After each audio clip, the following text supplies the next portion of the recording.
Welcome in, everybody.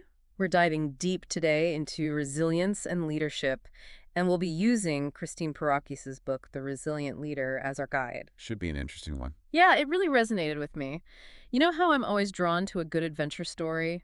And Perakis' experience surviving not one, but two Category 5 hurricanes is pretty gripping stuff. Oh, absolutely. Yeah. And then turning that harrowing experience into practical advice. That's what's so fascinating about her approach. Right. She takes this incredibly specific, intense event and extracts these universal principles of resilience, applicable to business challenges, personal setbacks, really anything life throws at you. Exactly. It's like she's created this roadmap for navigating any kind of crisis. Have you ever felt completely overwhelmed by a situation, almost like you're buried alive? I think we've all been there in some way. Well, Paracas has literally scattered him, and she's here to share what she learned from not just one, but two Category 5 hurricanes. Let's start with her experience during Hurricane Irma. It's intense. She talks about being trapped in her home as this storm is raging around her. The deafening wind, the crushing pressure, the suffocating darkness, the rising panic. It's really a feeling of being completely overwhelmed, like the situation's closing in and there's just no escape. She calls it being trapped in a wind coffin. Yeah, powerful image, right? Really is. It speaks to that feeling of just being completely overwhelmed, like there's no way out. And many of us can relate to that feeling, even if we haven't faced a literal hurricane. Yeah. Here's what I find fascinating. In this moment of absolute crisis, Baracus decides to start writing. Writing. Yeah, it's like this small act helps her engage her problem-solving mind and prevents her from being completely consumed by fear. Wow. So Yeah. after the storm passes, Paracas faces a whole new set of challenges. The utter devastation, the barren landscape, the loss of infrastructure, the uncertainty about the well-being of friends and neighbors. And here's where we see this crucial shift in her mindset. Paracas has always been the rescuer, the one in control. And suddenly, she's the one in need, forced to rely on others. This vulnerability is a key theme that runs throughout her book. But even in this vulnerable state, Paracas still finds ways to be of service, sharing resources, connecting people through her working phone. Right. Small acts that become a lifeline for both herself and her community. Leading us to one of the most intriguing concepts in Paracas' book, the 7 barometers of resilience. These aren't just abstract ideas either. They're practical tools for navigating any challenging situation. I love that. Let's dive into a couple that stood out to me. The first one is the float plan. Yes. Borrowing from sailing terminology. Exactly. Essentially, it's all about mapping out a course of action, anticipating challenges, and making sure there's a plan for rescue if things go wrong. Think of it as a strategic plan for life. What are your goals? What resources do you need? Who's your support system? And what are your backup plans when things inevitably go off course? Being prepared, not just reacting when things go sideways, which is bound to happen. It's valuable whether you're leading a team, launching a project, or even navigating your personal life. Absolutely. And that ties into the next barometer that really resonated with me. Keep one hand on the boat. All about self-awareness and situational awareness, especially under stress. Right. Paracas suggests taking a moment to separate your emotional reaction from the facts of the situation. It's about pausing and gaining perspective, which can be incredibly difficult in the heat of the moment. Which is why Paracas emphasizes practicing the skill regularly. Exactly. Yeah. She even suggests specific techniques like taking those deep breaths before reacting or mentally reframing the situation to see it from a different angle. I love that. It's like hitting the pause button before you hit the panic button. Exactly. Oh. It can help you stay grounded and make better choices even when you're under pressure. Now let's talk about another barometer that really resonated with me. Building your tribe. Yeah, this one's so crucial. Paracas shares her own experience of realizing that she was the only one in her community who went through the hurricane completely isolated. It's a powerful reminder that we are not meant to face storms alone. And it really got me thinking, how often do we try to just tough it out on our own instead of reaching out for help? It's easy to fall into that trap, especially when we're afraid of appearing weak or burdening others. Right. But what Paracas' experience shows is that vulnerability is actually a source of strength. It's about recognizing that we're not meant to go through challenges alone and having the courage to ask for help when we need it. Absolutely. And it's not just about asking for help, it's also about being willing to offer it to others. Paracas talks about how even in the midst of her own struggles, she found ways to serve her community, and that act of service not only helped others, but also gave her a sense of purpose and connection.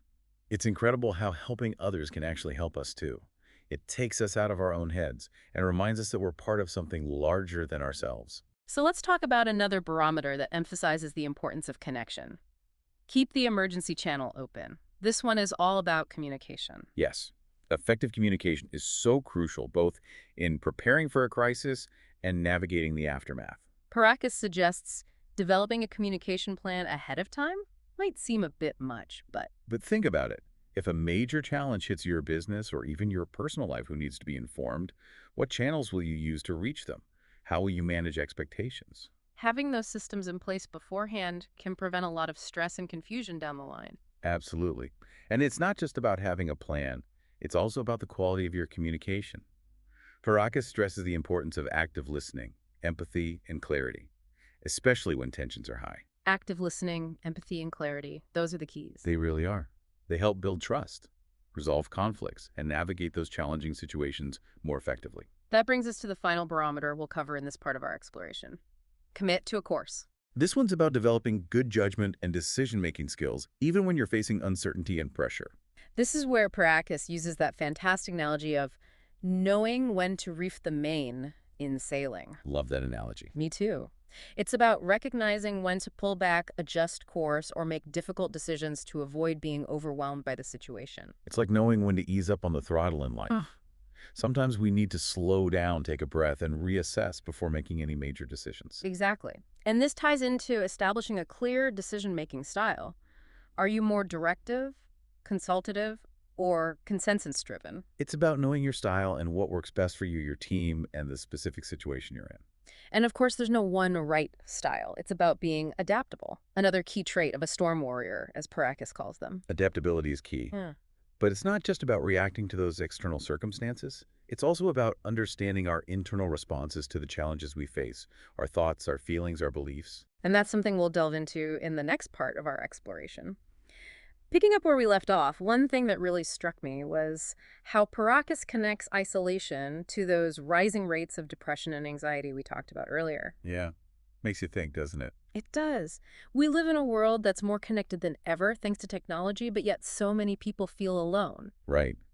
It's not just about the number of connections either. It's the quality. Exactly. Yeah. Are they superficial or are they deep and meaningful? Hmm. Do we feel truly seen and heard by the people in our lives? That's what matters. And Perakis makes this great point about vulnerability being necessary for that true connection. Makes sense. It's about letting people see our imperfections, Hmm. our fears or struggles, which can be incredibly difficult in a culture that often values stoicism and self-reliance. Yeah. It's like we're supposed to present this perfect, polished version of ourselves, but that can be so isolating. Exactly, because it prevents us from forming those genuine connections. And it also prevents us from getting the support we need when we're going through those tough times. Perakis talks about how she learned this lesson the hard way. Remember, she realized she was the only one in her community who went through the hurricane completely isolated. Yeah, that story really made me think about how often I try to just tough it out on my own, instead of reaching out for help. It's easy to fall into that trap, especially when we're afraid of appearing weak or burdening others. Right. But what Perakis' experience shows is that vulnerability is actually a source of strength. It's about recognizing that we're not meant to go through challenges alone and being brave enough to ask for help when we need it. And, it's not just about asking for help either. It's about being willing to offer it to others. She talks about how even while dealing with her own struggles, she found ways to serve her community. Right. And that act of service not only helped others, but it also gave her a sense of purpose and connection. It's amazing how helping others can actually help us too. It really is. It takes us Yeah. out of our own heads, reminds us we're part of something bigger. So let's talk about another barometer that emphasizes this connection. Keep the emergency channel open. All about communication. Such a vital part of the process. It really is. Effective communication is crucial for preparing for a crisis and navigating the aftermath. So true. Perakis suggests developing a communication plan ahead of time. I know it might seem a bit much, but No, I get it. It makes sense. if a major challenge hits, who needs to be informed? What channels will you use to reach them? How will you manage expectations? Having those systems in place can save a lot of headaches later on. Absolutely. Yeah. And it's not just about having a plan, it's the quality of that communication. Remember, Perakis stresses active listening, empathy, and clarity, especially when tensions are high. Oh, yeah. Those are key. They really are. They build trust, Hmm. help resolve conflicts, and navigate those tough situations more effectively. All right. So on to the final barometer. Commit to a course. It's all about making those tough decisions. It is. It's about developing good judgment and decision-making skills even when you're under pressure. This is where she uses that great analogy of knowing when to reef the main from sailing, Such a good one. right? It's recognizing when to pull back, adjust course, make those tough choices to avoid being overwhelmed. Like easing up on the throttle. Uh, Sometimes we need to slow down, take a breath, reassess before making any major decisions. and this ties into having a clear decision-making style. Are you directive, consultative, consensus-driven? You got to know your style and what works best for your team and the situation. Of course, and there's no one right way. It's about being adaptable. Exactly. Adaptability is key. But it's not just about reacting to external stuff. It's about understanding our own internal responses to challenges, Mhm. our thoughts, feelings, and beliefs. Right, those internal storms. Yeah, and that's what we'll explore further as we delve into the next part of Perakis' book. We've spent a lot of time talking about those external challenges, the storms that life throws at us. But what about the ones that we kind of create for ourselves, those internal storms? Ah, yes, the ones that brew inside, even when everything seems calm on the outside. Exactly. Perakis calls it the storm of reentry. Interesting. So think about a time when you went through a major life change, maybe a job loss, a relationship ending, or a health scare. Even when that immediate crisis passes, there's still that emotional fallout to deal with. Right, it's like coming back to a familiar place, but it just feels different somehow. Because the people around you haven't gone through that same experience with you. And it can be so difficult to explain what it was like, what you went through.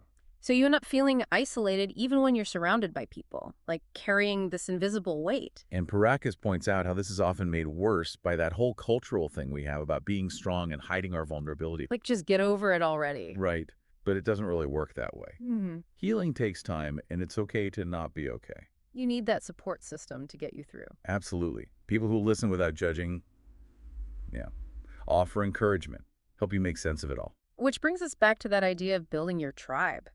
We're not meant to weather these storms alone. And it's not just a personal thing, either. Perakis argues that isolation is a societal issue. Affecting our collective well-being. Exactly. She even points to the rise of the gig economy and remote work as contributing factors. Makes sense. People might be working, but are they really connecting? And she also talks about the challenges faced by those senior executives who've been downsized or are going through career transitions. Right. They might be at the top of their game professionally, but then suddenly face this huge upheaval. It can be a real blow to their sense of self-worth. So resilience is something we all need to work on regardless of our age, our job, or our background. Absolutely. Yeah. So how do we build resilience in the face of these internal struggles? Perakis offers a few strategies. Give me the rundown. Well, first, she emphasizes self-awareness. Paying attention to your thoughts, feelings, and behaviors. Understanding how they shape your reactions to challenges. It's like taking inventory of your internal landscape. Right. And then she stresses finding purpose and meaning in life. Could be through work relationships, hobbies, or giving back to the community. Anything that gives you that sense of why. And lastly, she reminds us that healing takes time, and it's okay to reach out for help. We don't have to do it alone. Never do. So as we wrap up this deep dive into Christine Perakis' The Resilient Leader, what are the key takeaways? Well, we've uncovered these really practical strategies for dealing with those external and internal challenges. We've talked about self-awareness, connection purpose. And most importantly, we've been reminded that resilience isn't about being invulnerable. Right. It's about facing our storms head on with the support of our tribe and the wisdom to know when to change course. It's been a great discussion. It really has. We hope this deep dive has given you some valuable insights for building your own resilience. And remember, you're not alone in this. Huh? We all face storms in life, and how we navigate them, that's what defines our strength. Thanks for joining us, and until next time, stay curious, stay connected, and stay resilient.